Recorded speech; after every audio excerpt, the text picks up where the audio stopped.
Ukraine might actually be semi-serious about resuming peace talks with Russia. Andrew Korybko via Substack reports. The conventional thinking is that Ukraine is not interested in resuming peace talks with Russia unless the latter capitulates to its unacceptable ultimatums. Otherwise, it'll continue fighting until the last Ukrainian, quote unquote, but that might be about to be turned on its head as a result of recent developments. In the span of less than a week, Trump talked to Zelensky about his peace plan. The Vatican's top diplomat visited Ukraine, and Ukraine's foreign minister is visiting China, the last two for the first time since 2022. From the looks of it, Ukraine is fretting about Trump's likely return to power and wants to get ahead of the curve by exploring paths to peace, which are intended to give it a chance to shape the process instead of being completely controlled by it if the US suddenly decides to end its latest forever war. The supplementary developments that led up to the three aforementioned ones are Orban's peace missions at Viktor Orban of Hungary, and the unveiling of former British Prime Minister Johnson's peace plan.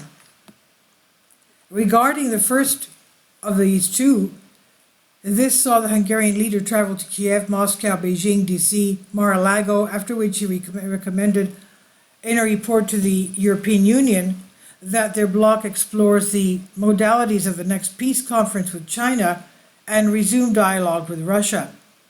As for the second, this infamous hawk proposed territorial compromises with Russia and Ukraine, protecting the rights of Russian speakers. These five developments were also just followed by the unexpected proof of concept.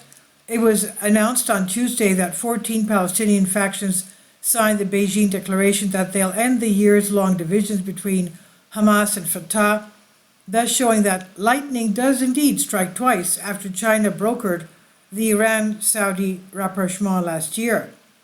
For background, it was explained here that how China is trying to organize a Brazilian-fronted parallel peace process on Ukraine ahead of and during November's G20 in Rio de Janeiro, Brazil, which is more realistic than ever now.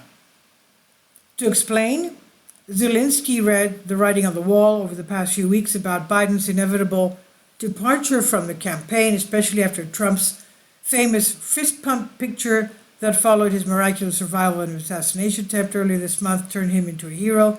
This places his unprecedented proposal of Russia participating in the next round of Swiss-like Ukraine talks in November into context, even though he has not yet at this point signaled any willingness to compromise with it. He suggested this on July 15, that it was sometime last week that the Vatican's and Ukraine's top diplomats finalized the trips, the first to Ukraine and the second to China. 19 July then saw Johnson publish his peace plan, the details of which he likely conveyed to Ukraine and others beforehand, which was the same day as the Trump-Zelensky call, and then the previously mentioned diplomats set off on their respective trips, and China coincidentally proved yet again that it can broker game-changing peace deals.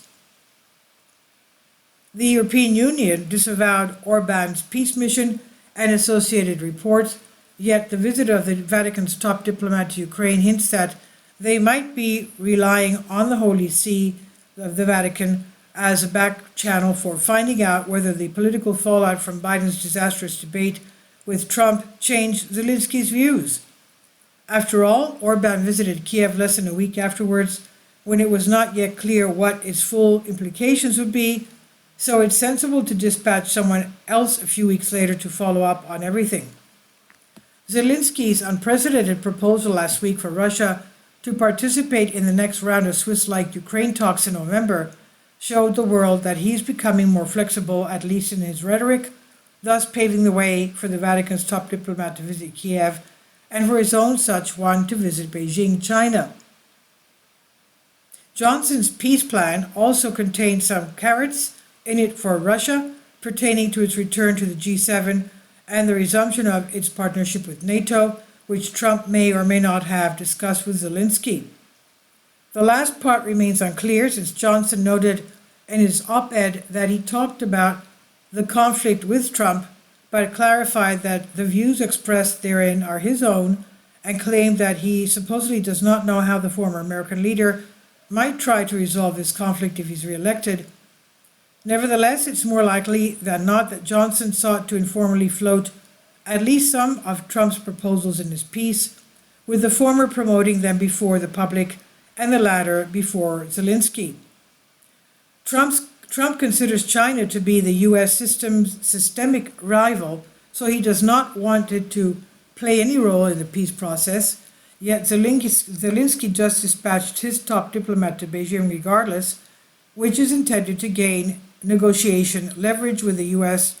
regardless of whether November's outcome, that outcome may be. That trip is obviously at variance with America's interests, which suggests that he's once again going rogue, a bit by behaving somewhat independently of his patrons. Zelensky knows that his maximalist goal of reconquering all of Ukraine, lost territory, is unrealistic no matter what he says, for the purpose of keeping morale high. He therefore wants to retake as much as he can before the U.S. either becomes too fatigued with its latest forever war, quote unquote, or is forced by circumstances into pivoting back to Asia before it's ready. By publicly displaying interest in China's mediation, he hopes that to either keep the U.S. supporting him for longer or to reach a better peace deal with China's help. It's a gamble, but he hopes that the next U.S. president might either become so nervous about him flirting with China that they decide to give him more of what he's been demanding and remove their restrictions, or that China can convince Russia to scale back some of its maximalist demands for peace if they won't. Nobody can confidently predict how far Zelensky will go in this regard, nor exactly how serious he is, but it's undeniable that Zelensky is changing tack to an extent which is remarkable development in this conflict. And this is on Zero Hedge, authored by Andrew Korybko via Substack. Please leave your comments. Thank you for your support.